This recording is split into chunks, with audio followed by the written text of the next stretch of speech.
నా కథ వినడానికి వచ్చిన మీకు good morning, good afternoon, good evening. మాది 8 years లవ్ అండ్ 5 years అయింది మ్యారేజ్ అయ్యి. ఆ 5 yearsలో బాగానే ఉన్నాము. మా హస్బెండ్ నన్ను ఆ 5 years మ్యారేజ్ అయిన తర్వాత కూడా డార్లింగ్, లవ్ యూ అని పిలుస్తుండేవాడు. నేను ఆ ప్రేమలో మునిగిపోయాను, గుడ్డి ప్రేమలో మునిగిపోయాను. అలా ఒకరోజు అర్థమైంది ఏదో తప్పు పని చేస్తున్నాడని. అడిగాను, నిజం చెప్పు, నువ్వు ఏదో తప్పు పని చేస్తున్నావని. అప్పుడు కూడా నిజం చెప్పలేదు. నువ్వు నిజం చెప్పుకుంటే ఇల్లు వదిలి వెళ్ళిపోతాను, నేను చచ్చిపోతాను, నువ్వు నిజం చెప్పుకుంటే అని కూడా అడిగి చూశాను. అప్పుడు కూడా నిజం చెప్పలేదు.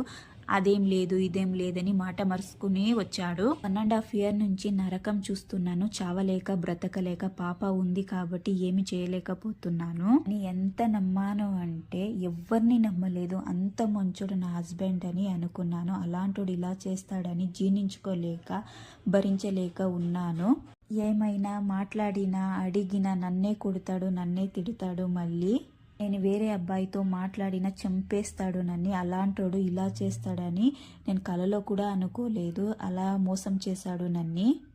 అతను ఏం చేసినా సైలెంట్గా భరించుకొని వస్తున్నాను. పిల్లలు ఉన్నారు కాబట్టి ఏం చేయలేకపోతున్నాను. పిల్లలు లేకపోయి ఉంటే చచ్చిపోయి ఉండేదాన్ని నా హస్బెండ్ కోసం.